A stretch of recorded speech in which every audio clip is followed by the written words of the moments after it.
So the door opens and the custodian is there and he's emptying the trash and he stops and he looks up and he goes, "What are you doing?" And I said, "Oh, we're just talking." And he goes, "I know what you two kids are doing in here, and I'm gonna go get somebody to get you out of here." And he took off. I looked at Margaret and I go, "Oh boy." So we both slowly walked out of the school. Once we were outside the school, we saw the custodian come back with the assistant principal, and there's it was like a TV show. There was lots of arm waving. "Those kids were in there, I tell you. They were in there, and they were probably doing stuff like talking and stuff." But we weren't doing anything. Misunderstood shenanigans. You kids.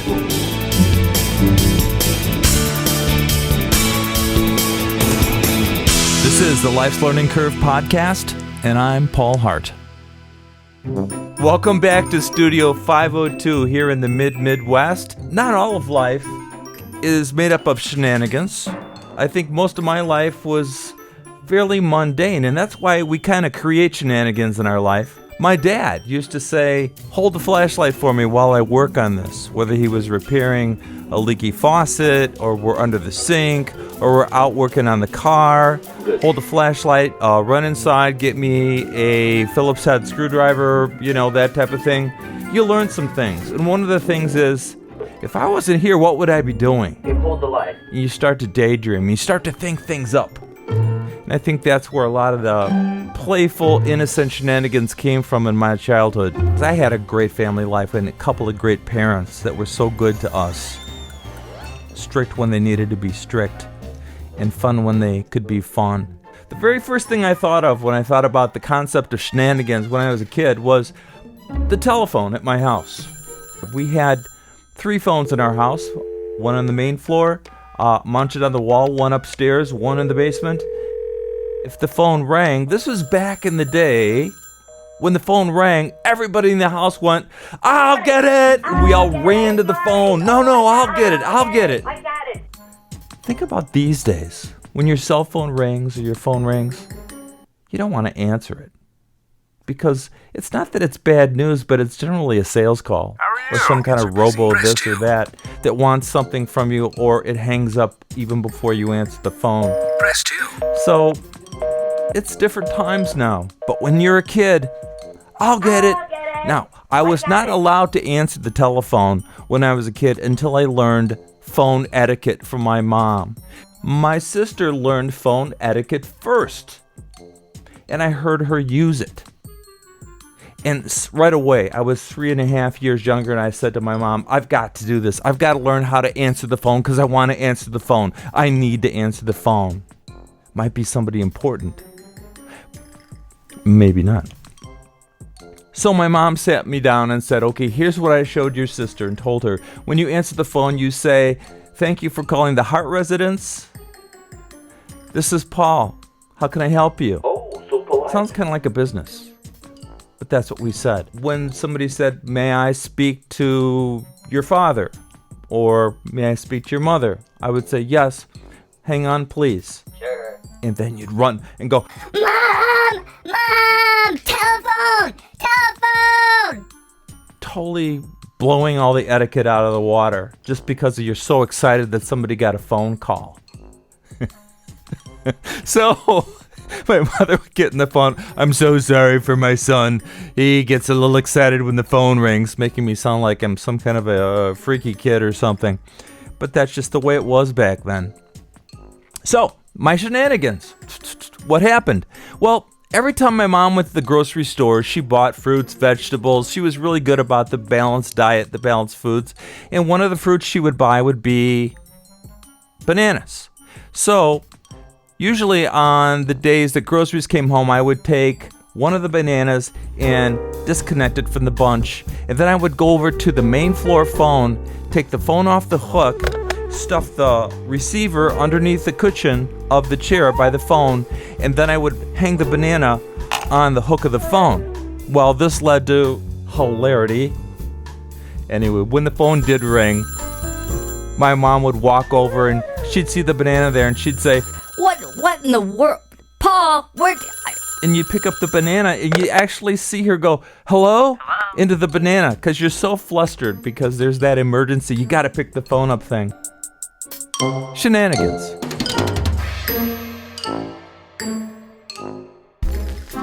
My sister and I did not care for our parents smoking. We never took it up as adults ourselves. But my parents grew up in an era where they didn't know the dangers of smoking. The people just didn't know. Plus, as my dad said, in World War II, they would drop bushel baskets full of cigarettes, and the soldiers would all grab them, and it gave them something to do. They could smoke while they were waiting for... How about a cigarette, pal? Whatever. When the war ended, there was a whole nation full of cigarette smokers that were on the scene. My mom included. She had learned and started smoking in New York when she went out there during World War II. Came home a smoker. Okay. So my sister and I are born, and we're used to seeing our parents smoke. Matter of fact, one of my chores was I had to empty the ashtrays every Saturday. Empty the ashtrays, put them in the sink, clean the ashtrays out. I can remember riding in the car, our 1960 Delta 98 would be driving in the summer and the windows would be down, and we had seats that were ours in the car. It's like having your seat at church. You always kind of want to sit in the same spot. We had that in the car. My dad drove, I rode behind him. My mom sat in the front seat passenger, my sister rode behind her. So on those great Sunday drives, which I remember so well, we had all the windows down and we could hear the crickets, and the breeze was blowing in and blowing our hair, and we're all feeling really summer-like. And of course my parents would light up a cigarette in the car, and I guess when you have a cigarette burning, you can take the cigarette and just hold it out the window and it'll blow the ashes off, and it's, you know, just does the trick for you. But I do recall maybe 3 or 4 times my mom doing that, and the ashes blowing back into the back seat right to my sister's face. So basically I'd just be sitting there in the back seat and I watch my mom flick ashes, then I'd hear, "Ah! Ah!" She was a good sport about it. Shenanigans. As I've said on several other podcasts, my parents would take driving vacations, usually Easter vacation, spring break, and we drove down to Biloxi, Mississippi. It's a place my parents had always wanted to see. It was on the coast. It was the first time I saw an ocean. When we got down there, we came across this place that was a mall, but it was one of the very first malls I'd ever seen before. So all the stores were inside, and you could go from place to place. So if it was raining, you didn't get wet. It made terrific sense. But one of the 2 stores I was interested in, because, you know, my mom and my sister were off shopping, my dad was interested in the sports stores, or he and I would just sit in chairs and watch the people. Look at that lady, Santa. But there was a pet store, and there was a trick shop. Had magical tricks and things in there. And I can remember purchasing from the trick shop. I didn't have much money. I only probably took $3 with me, something like that. But I had enough to purchase a pretend... Well, actually, they were real because they worked. They looked like matches. You could open the flap of the matches, and there would be matches in there. And there was a little area where you could strike the matches, and they'd flame up. But what made these matches so magical was the trick within them. And the trick was you could open these matches up, put a little lever back, and insert a cap. Now, for those of you who don't know, a cap is what we used to put in toy guns. It was just a small amount of powder that would just make a popping sound. Pop! Not like a gunshot, but just a toy gun sound. It was enough to startle you. So this is a pack of matches that had this pullback cap inserted, and then you'd close the matches up. So I couldn't wait. We got back to the motel room. I know my parents were both smokers. I didn't know which one was going to get the pack of matches first that would explode on them. But as usual, it was my mom. I can remember her sitting down in the chair, and I was brushing my teeth in the motel room bathroom. And all of a sudden I heard my mom go, "Ah!" And then I hear, Paul, what is this? What is this? Well, because it didn't happen to my dad or my sister or me, we had a good laugh. She was a good sport about it.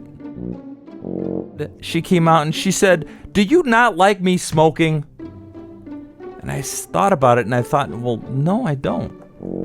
And I think that surprised her because it was before cigarettes were known to be harmful. 2 other times on that trip, I loaded it up and set it on the table. Now, the third time, bam! It was always my mom that got it. So my mom got so angry after the third time, and I can't blame her, she threw them away in the garbage. Later on, I went and fished them out of the garbage and reloaded them again. Put them on the same table for the 4th time. Bam! I hear, that's it! That's it! And she took the match thing and she tore it in half and into the garbage it went. I didn't use the trick matches anymore after that. However, I did fish them out of the garbage, taped them together and brought them home, but I never had the nerve again to set them up in front of my mom at least. Shenanigans.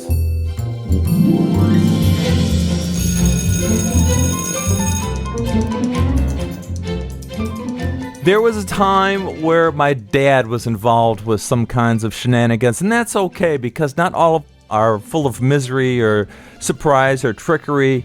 Every summer, my dad would take about 2 weeks off. He was a principal. He worked almost all year, but he'd take a couple weeks off in the summer. He would come back to the school, see what came in, and start to distribute books and go through all the protocol he had to go through at that time. So he would ask my sister and me, would you guys want to come out to school and help me sort books? Yeah. I mean, that was in the same category as the phone ringing. I was excited. Yes, I'd love to do that. So my sister and I went out to his school, and I can remember that particular year there was a new series of books that were English books. And he would unbox the books in the office area, and he would say, okay, here's 26 books. Take these down to room 105. So we had a cart, a movie projector cart. My sister and I would load 27 books, and we'd take it down to room 105, and we'd unload them in front of the door. And we'd come back. And the second time, it's, okay, here's 29 books, take this to room 106. My sister said, you know what? There's that chair with rollers on it. Let's use that. And I said, okay. So we put the books on the rolling chair and we pushed the rolling chair down the hall. That was easier. It was kind of fun. It was like steering a ride, like steering a car. We were delivering the next set of books, and my sister said, I'll tell you what, I'm going to sit in the chair, I'll hold all the books, and you push me down the hallway. Yeah. Oh my gosh, did we have fun? So there we were, shoving the chair down the hallway, and it became like a ride from a carnival, plain innocent fun. We made our own fun back then. Well, my sister was really good at that. Originally, we had gotten to go out to my dad's school because he said, if you go with and you help me, I'll get you a bottle of pop. They had a pop machine out there. It was RC Cola back then. That machine was like icy cold, the bottles were. And it was summer. There was no air conditioning in any schools back then. I can remember getting this icy cold RC Cola, 12 ounces, and it was so good. So what's the shenanigans? They haven't happened yet. Right before we left, my dad would say, okay, we've got about 10 minutes before I want to go. Let's play the intercom game. It's like, what? The intercom game. And it basically existed of this. And this is my dad playing with us at the school. He'd say, you and your sister go down to a classroom, and you go into that classroom, be really quiet. And through the process of elimination, I'll say, you're in this room. Over the intercom when I find you. So that was fun. We both giggled. We ran away. We ran down the hallway. We found a room and really quietly went in. And my sister's looking at me and giving me the shh sign. But it's hard not to laugh, so you giggle a little bit, but you stop. and you can hear the intercom going click, click, click, click. Each room coming down the hallway, click, click. Finally gets to the room that we're in, click, click. And you hear, "You're in this room." And we're like, How did you know? How did you know? well, an intercom could pick up the slightest, even breathing, at least the one that they had at that school. We had so much fun. We played the intercom game, and we do it 2 or 3 times. My dad got us almost every time. Shenanigans.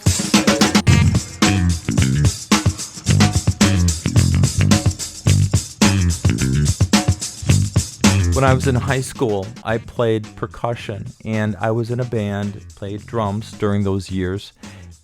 It was so much fun to go practice, and my drums were set up in the basement. They made a lot of noise. They're drums.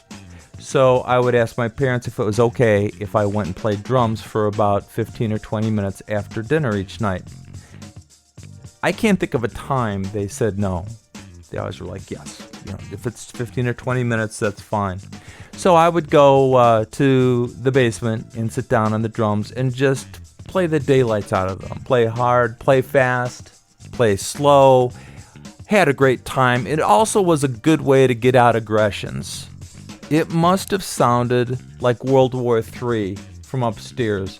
But in the basement, I knew what I was playing. I had a song in my head. I was playing it, and I was doing all the breaks. And inevitably, every single time I finished and came back upstairs when it was quiet again, my parents would both be standing in the kitchen, drinking probably their after-dinner cup of coffee, and they'd say, "What song was that?" And I'd always answer the same thing. "Oh, that was Minuet in G by Brahms." And they'd just walk away. Simple, homespun shenanigans.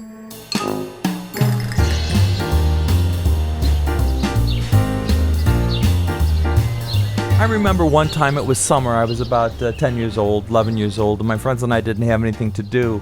And we had a vacant lot 2 houses down from us, and it was just, there was no house. It was just overgrown with weeds, so there was lots of butterflies, and there was bugs and caterpillars and stuff down there. So we decided the front part was flat and the rest was kind of hilly. So we went down with sickles and we cut the grass down there. And eventually the owner of the lot came over and was knocking on all the neighbors' doors and saying, "Who cut the grass on the lot?" I said, "I did." And he said, "Oh, okay, I just want to know who's cutting the grass." Shenanigans. Confusing shenanigans.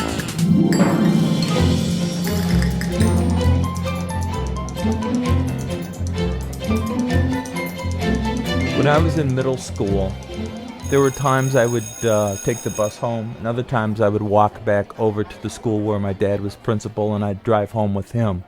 So it was about, I'd say probably 50% of the time I did one or the other, but my dad and I arranged it ahead of time. And one of these days, I had to wait for my dad because he had a faculty meeting, and I knew I could not leave until about 4 o'clock. I believe our school got out at 3:15, so I wandered around my middle school and finally settled down in one of the rehearsal rooms. A friend of mine stopped by from band, and she was a flute player. Never had talked with her before, and we sat there and we were just talking about school and stuff like that. It was nothing too phenomenal. So the door opens and the custodian is there and he's emptying the trash, and he stops and he looks up and he goes, "What are you doing?" And I said, "Oh, we're just talking." And he goes, "I know what you two kids are doing in here, and I'm going to go get somebody to get you out of here." And he took off. And I looked at this girl, I think her name was Margaret. I looked at Margaret and I go, "Oh boy." And she goes, "Oh man." So we both slowly walked out of the school. Once we were outside the school, we saw the custodian come back. There were big windows you could see in the stairwells. we saw the custodian come back with the assistant principal, and there's a lot, it was like a TV show. There was lots of arm waving. Those kids were in there, I tell you. They were in there, and they were probably doing stuff like talking and stuff. But we weren't doing anything. Misunderstood shenanigans.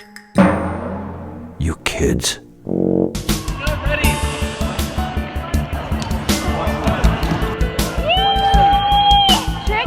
There was another time in middle school where I was a gym aide, and that meant you helped the coach out. You took roll. You got the people lined up.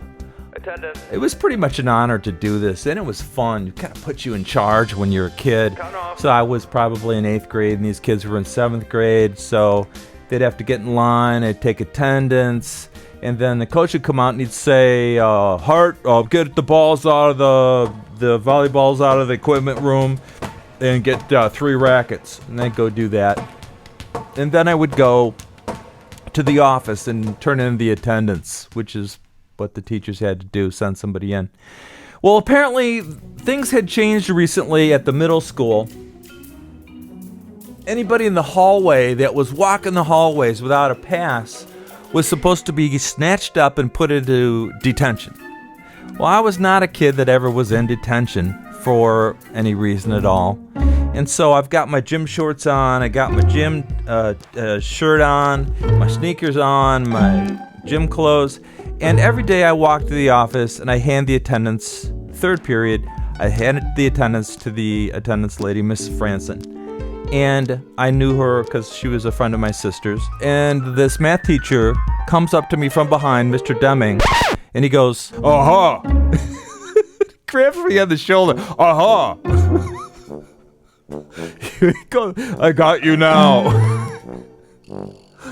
Sorry, didn't mean to laugh. I got you now. I can remember this hand so heavy on my right shoulder. And he pulled me backwards and spun me around. And he says, you're going into detention. And which was the room right behind the attendance office, room 101. As I'm being taken away, I say to Miss Franson, help me get out of this. Go to the gym and tell the coach that they put me in detention. Next thing I know, I'm in 101, the detention hall as they called it. And there's a variety of common criminals in there. And they're all just staring at me, and you know, there's this is like a John Hughes movie at this point, where kids are looking at me. One kid mutters, You're not in here usually. Why are you in here? What'd you do? You know, I just said nothing. I'm in my gym clothes, for goodness sakes. You know, everybody else has, they're dressed. It's wintertime. I'm wearing a t-shirt and gym shorts. Anyway, I can remember the gym coach came, and man, was he mad at me. He came and he wrote out a pass and he ripped it off and walked away. And I thought, well, at least I'm out of here. As Mr. Deming might say, aha, shenanigans.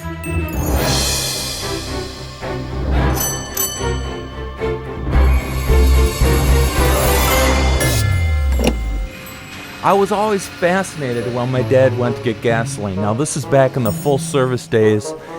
Even though you could get out and pump your own gas, there was a person that would run out and pump the gas for you. We'd pull up and my dad, they'd say, regular or ethyl?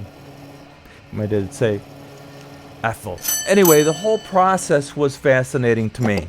And when I was about 4 years old, it confused me why my dad did not fill up the car at home, but he had to go somewhere to do it. So we had 2 cars. In the smaller car, we had just gotten our first second car, and it was an English Ford or a Triumph. And it was a nice little car and had a turn signal that flashed on and off from the handle. I thought that was pretty neat for back then. Haven't seen one since. While my parents were sitting at the dining room table talking, just having a nice conversation, I thought, I'm going to do something that's going to make Dad really happy with me. So 4-year-old me took the garden hose, opened up the gas cap, figured out how to get it off, and I put the garden hose into the gas tank. And I filled it up all the way to the top. Was quite proud of myself. And when I finished, turned the hose off, put the hose away, put the cap back on, and with a big smile on my face, I came into the house and announced proudly to my parents, I just did something really good for you. And they both casually said, well, what's that? And I said, I filled the car up with gasoline. And there was that pause by my parents where they both were like, oh, okay, he's playing pretend. And then a look on my dad's face changed and he said, well, what do you mean you filled the car up? And I said, I filled the car up. It's all full. He said, tell me what you did.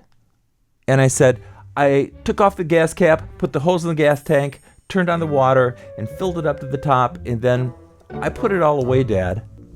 He jumped up from his chair and said, oh no, oh no! My mom and Dad pushed the vehicle down the street, pushed it to the gas station, and where the mechanic there put it up on the rack, and I got very lucky that day. They drained all the gas from the gas tank, and so none of the water had gotten into the engine.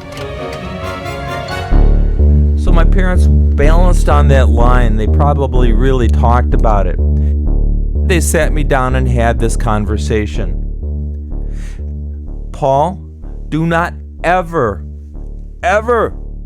fill the car up with what you call gasoline. That is not gasoline, it's water. We drink water. We cannot drink gasoline. Do you understand? Yeah. Water you can drink. Gasoline will kill you. Really? Yes. I learned that day not to put water from the hose into the car. 4-year-old me learned a new lesson. Innocent shenanigans.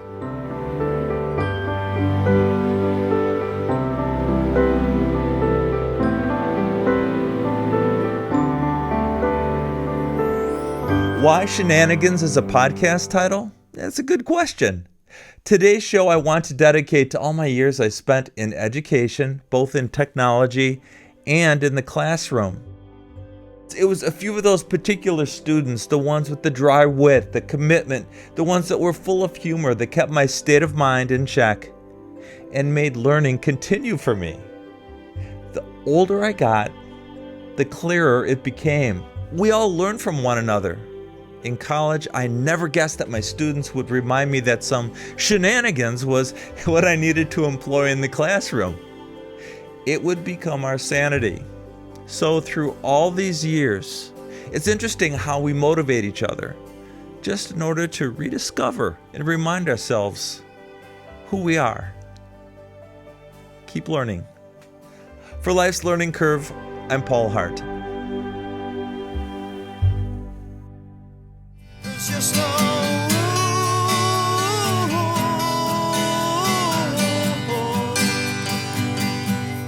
Our show is put together by producer Paul Hart, with assistance by Chuck Austin, Dwayne Tyner, and St. Dog.